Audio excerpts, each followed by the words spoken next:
Je voudrais vous présenter Claroline Connect en quelques mots-clés. Le premier mot-clé, c'est espace d'activité. Un espace d'activité peut être un cours, mais un cours, un dispositif pédagogique de n'importe quel format. Et aujourd'hui, on tourne des MOOC aussi avec Claroline Connect. Mais ça peut être aussi quelque chose qui est utilisé en gestion de projet, par exemple.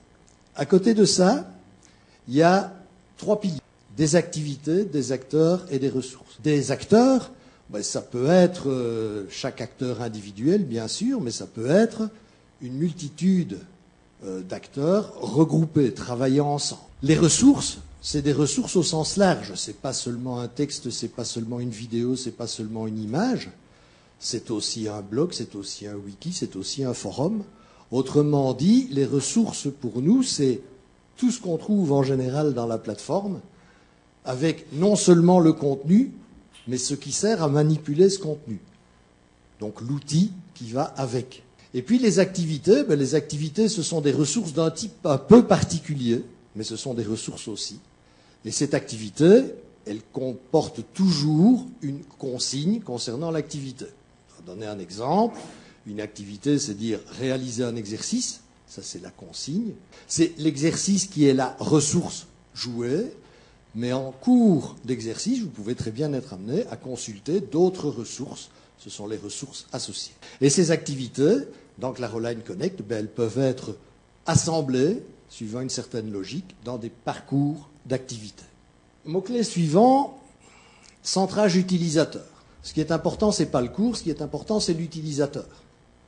L'utilisateur, avec une préoccupation pour chacun, marquée pour chacun. L'idée, c'est de dire, l'apprenant doit être au cœur de son apprentissage. Il doit donc pouvoir, à l'intérieur de la plateforme, constituer son propre environnement d'apprentissage.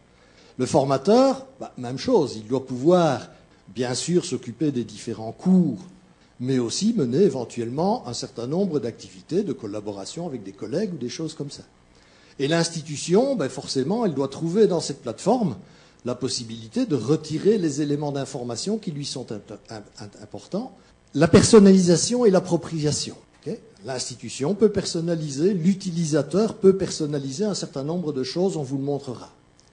Et l'idée, c'est aussi d'aller dans cette personnalisation vers l'appropriation, c'est-à-dire la possibilité pour chacun d'ajouter ses informations personnelles, d'annoter un certain nombre de choses. Autre mot-clé, partage et interaction. Ici, on s'est arrangé pour qu'effectivement le partage soit possible et que l'interaction soit privilégiée. Donc la possibilité que, effectivement, les utilisateurs puissent échanger un tas de choses entre eux. Mot-clé suivant, modularité. Ça veut dire quoi? Ça veut dire que vous avez un noyau qui est le cœur de la plateforme, qui comporte un certain nombre de choses fondamentales. L'adaptativité, c'est autre chose. C'est dire, par exemple, que en fonction de la façon dont les utilisateurs évoluent dans la plateforme, ce qu'on leur propose, ce qui leur est proposé dans des parcours, peut s'adapter à leur contexte particulier, à leur évolution particulière.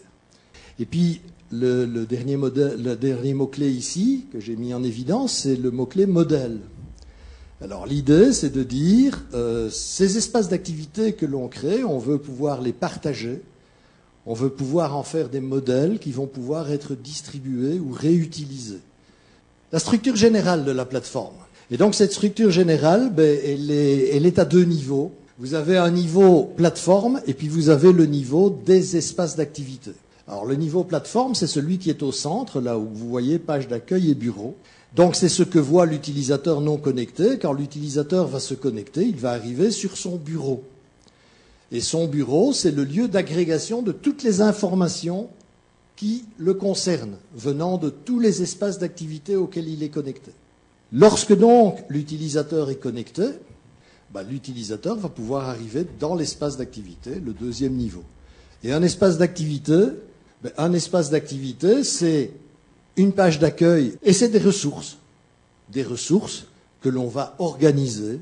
Ça, ce sont tous les espaces d'activité. Et parmi ces espaces d'activité, comme je le disais, il y en a un peu particulier, qui est l'espace personnel, L'utilisateur en est le maître absolu. Et donc c'est un espace qu'il peut utiliser pour rassembler un certain nombre d'informations qui l'intéressent, pour organiser éventuellement des échanges avec d'autres inscrits de la plateforme et des choses de ce genre-là. Qu'il peut en faire, s'il le souhaite, un véritable espace personnel d'apprentissage. Alors vous allez me dire, c'est beaucoup de choses. Premier S, c'est simplicité. La souplesse. Souplesse au sens, Claroline Connect doit être utilisée dans de multiples contextes. Et le troisième mot-clé, c'est la stabilité. Le troisième S, la stabilité. Ce qu'on veut vraiment, c'est que l'utilisateur il soit préoccupé par son métier et pas préoccupé par des problèmes informatiques. Voilà donc les quelques mots-clés que je voulais vous présenter très rapidement.